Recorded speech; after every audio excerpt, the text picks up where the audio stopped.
everyone, welcome to HQ Trivia. I'm Beric Livingston. Is it me, or does it seem like the longer it stays hot and dry, the stranger things get? We've had the M25 grinding to a halt for 10 hours to allow a big group of ducks to cross the road, a new airliner shaped like a beluga whale, bears turning up in people's swimming pools, me turning up on Sharon's show, Sharon raining gift boxes from the sky on yesterday's show. I mean, I have enough trouble with reality when it feels like reality. Anyway, we struggle on. Let's stay sane by answering some trivia questions for money. £1,000 is yours to win or split if you can get 12 answers in a row correct. Use extra lives to stay in the game.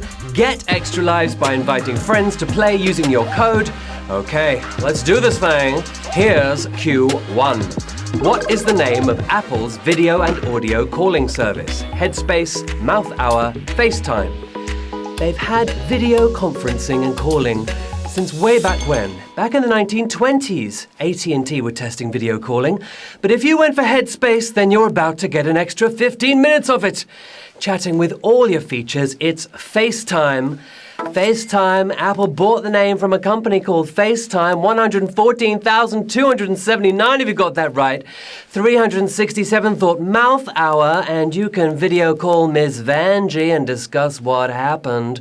If you thought bum dialing was bad, just wait till you get bum FaceTimed. Spank you very much. Q2.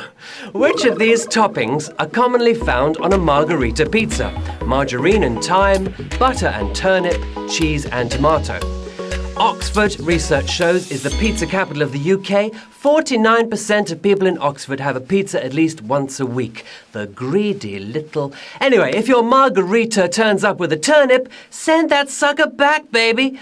The basic base the better ones are built upon, it's cheese and tomato. Of course it is. Cheese and tomato, 112,874 if you got that right.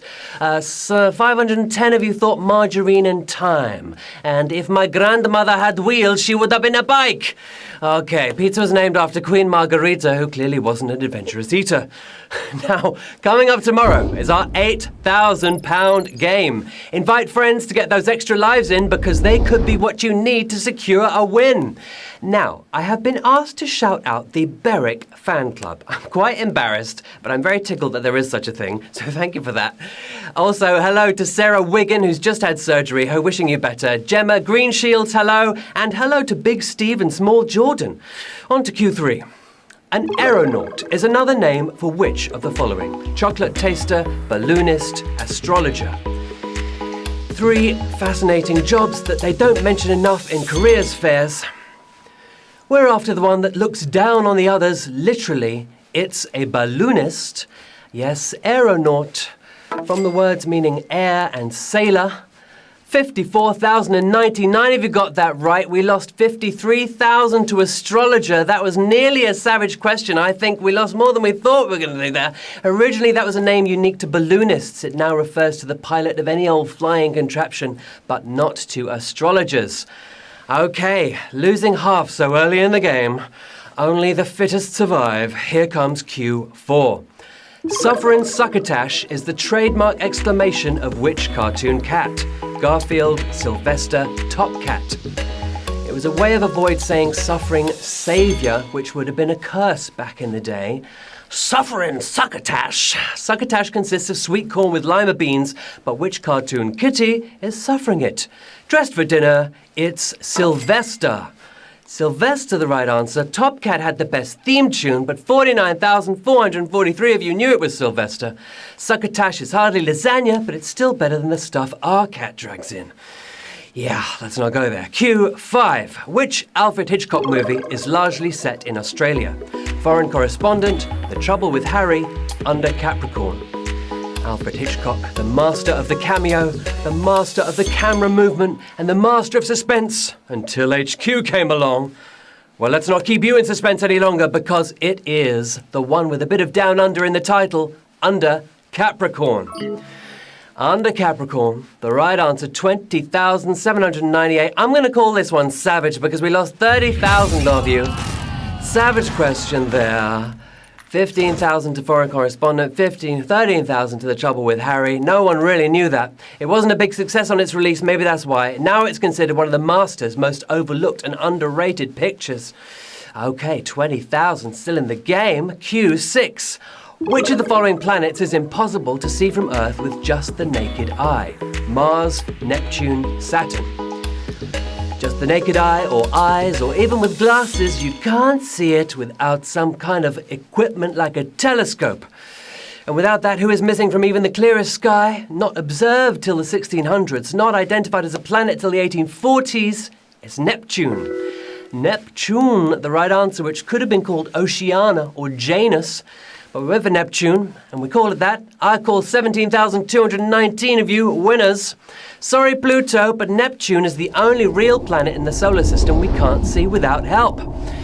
Okay, some of you, 1,250 odd, using your extra lives to get back in. Q7. Which of these countries' flags does not feature a Union Jack? Bhutan, Fiji, Tuvalu. A lot of countries have Union Jacks on their flags, and even Mobile, Alabama has it on its flag. Now, two of these are Commonwealth countries with links to Britain's colonial past, but the Mountain Kingdom, which has never been colonized, is Bhutan. And that was the answer we wanted here. 11,139 of you got that right. Their flag is yellow and orange with a dragon in the middle. Pretty wild, just like Wales. Okay, Q8. It's More Than You Imagined was used in an advertising campaign for which broadcaster? HBO, Channel 4, Netflix. A lot of advertising features imagination. Use yours if you can't remember. They're the kings and queens of content, but who promised they'd blow our minds? A boast they've more than backed up. It's HBO. Oh my goodness, 6,578 if you got that right. HBO been pumping up perfection since the 70s, including Game of Thrones, The Wire, and Sex in the City. Q9. Which of these countries' main police emergency telephone numbers is not the same as the UK's? Singapore, Switzerland, Saudi Arabia. The UK had the first emergency number back in 1937, but it only covered London. The whole of the UK didn't get it till the 70s. It was 999, but who thought they could reinvent it? Having to remember 117 for the police instead, it's Switzerland. Yes, the Swiss were the ones, and 3,739 of you got that right. Okay, let us move on now to Q10. In 1947, Britain recorded its highest figures of the 20th century for which of the following? Rainfall, snowfall, temperature.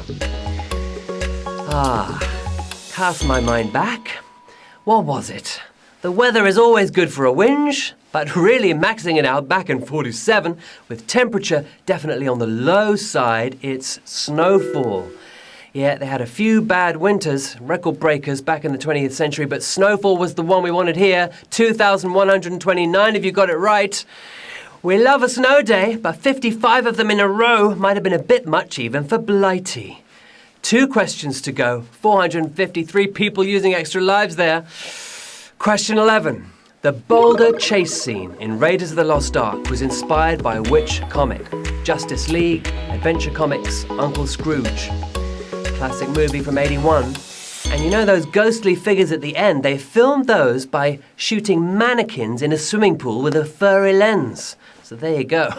Now, they've all got the name for it, but Adventure Comics isn't the answer here. We're talking about Donald Duck's daring relative. It's Uncle Scrooge.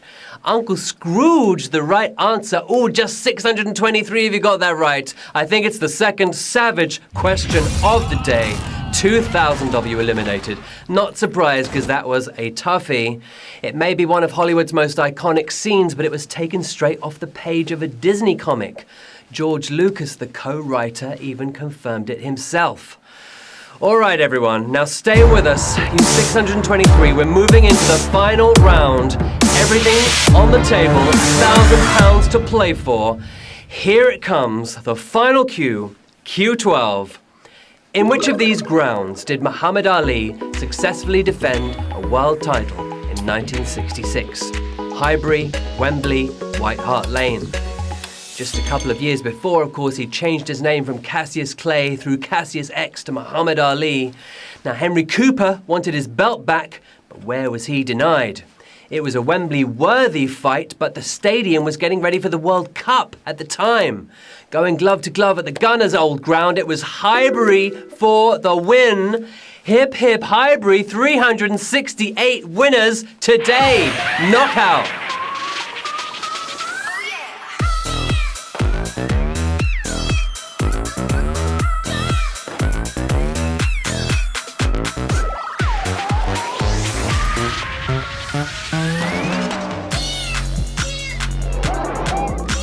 Well done, you 368 players there. Not an easy quiz. You are each taking home £2.72, £2.71, depending on how it has gone down for you today. But huge congratulations for making it onto the HQ Players Winners Leaderboard.